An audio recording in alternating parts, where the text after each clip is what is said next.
രാജ്യത്ത് ഒരു കുഞ്ഞിന് പനി പിടിച്ചാൽ അതിൻ്റെ കാരണം മുൻ പ്രധാനമന്ത്രി ജവഹർലാൽ നെഹ്റുവിൻ്റെ തലയിൽ കെട്ടിവെക്കുന്നൊരു വിരോധാഭാസം ഇന്നും BJP മറന്നിട്ടില്ല. വഖഫ് ഭേദഗതി ബില്ല് പാസാക്കിയെടുക്കുമ്പോൾ പക്ഷേ നെഹ്റുവിനെ വിട്ട് കുറ്റം പറയാൻ മുഴുവൻ UPA സർക്കാരിൻ്റെ തലയിലാണ് BJP ശ്രമിച്ചത്. 2013 UPA സർക്കാർ 95 വഖഫ് ബില്ലിന് ഭേദഗതി കൊണ്ടുവന്ന് ചില കൂട്ടിച്ചേർക്കലുകൾ നടത്തിയില്ലായിരുന്നുവെങ്കിൽ നിലവിലെ ബില്ലിന്റെ ആവശ്യം ഉണ്ടാവുമായിരുന്നില്ല എന്ന കഥയാണ് അമിത്ഷാ പറയുന്നത്. വിവാദമായ വഖഫ് ഭേദഗതി ബില്ല് അവതരിപ്പിക്കേണ്ടത് അനിവാര്യമാക്കുന്ന സാഹചര്യം സൃഷ്ടിച്ചത് കോൺഗ്രസ് നേതൃത്വത്തിലുള്ള മുൻ UPA സർക്കാരാണെന്നാണ് BJP ആവർത്തിച്ച് പറയുന്നത്. 1995 വഖഫ് നിയമത്തിൽ കൊണ്ടുവന്ന 2013 ഭേദഗതി വ്യവസ്ഥകൾ അതീവ തീവ്രവും തെരഞ്ഞെടുപ്പ് മുന്നിൽ കണ്ടുള്ളൊരു അങ്ങേയറ്റം പ്രീണന നടപടിയുമായിരുന്നുവെന്നാണ് കേന്ദ്ര ആഭ്യന്തരമന്ത്രി അമിത്ഷാ ലോക്സഭയിൽ പറഞ്ഞത്. പിന്നാലെ ബില്ല് അവതരിപ്പിക്കുമ്പോൾ ന്യൂനപക്ഷ കാര്യമന്ത്രി കിരൺ റിജിജുവും ആ വാചകങ്ങൾ തന്നെ ഏറ്റുചൊല്ലുകയായിരുന്നു. അങ്ങേയറ്റം പ്രശ്നം പിടിച്ചൊരു നിയമം നിങ്ങൾ ഉണ്ടാക്കി വച്ചത് മറ്റ് ചില വ്യവസ്ഥകളിലൂടെ ഞങ്ങൾ ലഘൂകരിച്ചു, ഏവർക്കും ഗുണമുള്ളതാക്കുന്നുവെന്നതാണ് വഖഫ് ഭേദഗതി ബില്ലിൽ BJP പ്രചരിപ്പിക്കുന്ന കള്ളം എന്ന് കാണേണ്ടി വരും. അന്ന് നിയമം ഭേദഗതി ചെയ്തില്ലായിരുന്നുവെങ്കിൽ ഇപ്പോഴത്തെ ബില്ലിന്റെ ആവശ്യം ഉണ്ടാകുമായിരുന്നില്ല എന്നതാണ് അമിത്ഷായും റിജുവും പറഞ്ഞു വച്ചത്. 2013 ഏത് മതത്തിൽപ്പെട്ടവർക്കും വഖഫ് രൂപീകരിക്കാമെന്ന തരത്തിലേക്ക് UPA സർക്കാർ വഖഫ് ബില്ലിൽ വ്യവസ്ഥ ചെയ്തിരുന്നുവെന്നും ഇത് 95 യഥാർത്ഥ നിയമത്തെ ദുർബലപ്പെടുത്തിയെന്നുമാണ് BJP ആരോപിക്കുന്നത്. ഇതേ തുടർന്ന് ഷിയ വഖഫ് ബോർഡിൽ ഷിയകൾ മാത്രമേ ഉണ്ടാകാവൂ എന്നും സുന്നി വഖഫ് ബോർഡിൽ സുന്നികൾ മാത്രമേ ഉണ്ടാകാവൂ എന്നും വ്യവസ്ഥ ചെയ്യപ്പെട്ടുവെന്നും കിരൺ റിജിജു സഭയിൽ പറഞ്ഞിരുന്നു. UPA സർക്കാർ ഭേദഗതി 2014 തെരഞ്ഞെടുപ്പിന് മുന്നിൽ കണ്ടുണ്ടാക്കിയത് ആണ് എന്ന സംശയം ജനമനസ്സുകളിൽ കോരിയിടാനാണ് BJP ശ്രമിക്കുന്നത്. ഇത് BJP തങ്ങളെ ഒരു തരത്തിലും കടാക്ഷിക്കാത്ത കേരളത്തിൽ മുനമ്പം പ്രശ്നത്തിൽ കൂട്ടിച്ചേർത്ത് വോട്ടാക്കാനുള്ള ശ്രമമാണ് നടത്തുന്നത്. മുനമ്പം സമരത്തിലുള്ള 50 പേർ BJPയിൽ അംഗത്വമെടുത്തതും വഖഫ് ബിൽ രാജ്യസഭയിലും പാസായതിൽ പടക്കം പൊട്ടിച്ച് സമരക്കാർ ആഘോഷിച്ചതും വലിയ രീതിയിലാണ് BJP കേരളത്തിൽ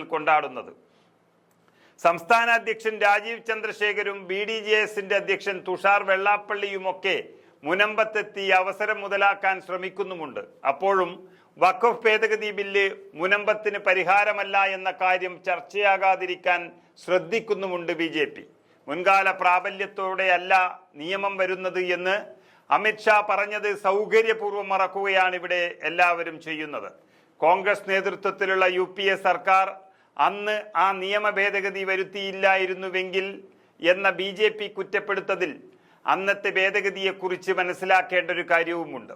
2010 മെയ് 7 ലോകസഭയിൽ ബിൽ ആദ്യമായി അവതരിപ്പിക്കുകയും അത് പാസാക്കുകയും ചെയ്തുവെങ്കിലും രാജ്യസഭ സൂക്ഷ്മ പരിശോധനയ്ക്കായി ബില്ല് സെലക്ട് കമ്മിറ്റിക്ക് അയച്ചു. പിന്നാലെ ചില ഭേദഗതികൾ നിർദ്ദേശിക്കുകയും ചെയ്തു. 2013 ലോകസഭാ ഭേദഗതികൾ ചർച്ച ചെയ്യുകയും തുടർന്ന് പാസാക്കുകയും ചെയ്തു.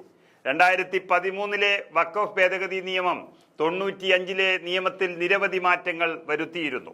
95 നിയമപ്രകാരം വഖഫ് സ്വത്തുക്കളെ സംബന്ധിച്ച തർക്കങ്ങൾ കേൾക്കുന്നതിനുള്ള ട്രൈബ്യൂണലുകളുടെ പ്രവർത്തനം ശക്തിപ്പെടുത്തുന്നതായിരുന്നു ആ ഭേദഗതി. സംസ്ഥാന വഖഫ് ബോർഡുകളുടെ പ്രവർത്തനത്തിന് മേൽനോട്ടം വഹിക്കുന്നതിനായി ഒരു കേന്ദ്ര വഖഫ് കൗൺസിൽ രൂപീകരിക്കുകയും ചെയ്തിരുന്നു.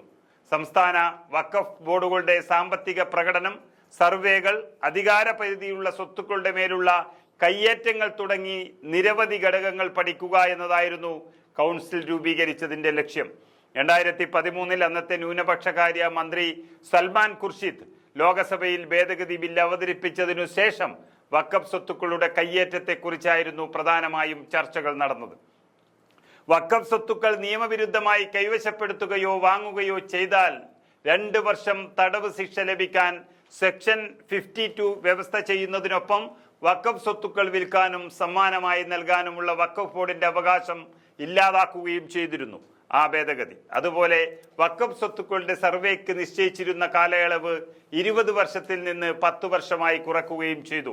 മുൻ ബീഹാർ മുഖ്യമന്ത്രിയും RJD മേധാവിയുമായ ലാലു പ്രസാദ് യാദവ് അടക്കം ബില്ലിനെ സ്വാഗതം ചെയ്തിരുന്നു. ആ സമയത്ത് മാറ്റങ്ങളെ സ്വാഗതം ചെയ്തവരിൽ BJP MP ഷാനവാസ് ഹുസൈനും ഉൾപ്പെടുന്നുവെന്നതും പ്രത്യേകം ഓർക്കേണ്ട കാര്യമാണ്. UPA സർക്കാർ അവതരിപ്പിച്ച ബില്ലിനെ തികച്ചും ഉചിതമെന്ന് വിശേഷിപ്പിച്ച BJP MP ഈ ഭേദഗതി വഖഫ് സ്വത്തുക്കളുടെ കയ്യേറ്റങ്ങൾ കുറയ്ക്കുമെന്നാണെന്ന് പറഞ്ഞത്. ഒടുവിൽ മൂന്നാം മോദി സർക്കാർ വഖഫ് ബിൽ കൈവെക്കുമ്പോൾ അതിന്റെ കുറ്റവും പഴയ UPA സർക്കാരിന്റെ മേൽ ചാരിയാണ് തങ്ങളുടെ ന്യൂനതകൾ മറയ്ക്കുവാൻ അവർ ശ്രമിക്കുന്നത്.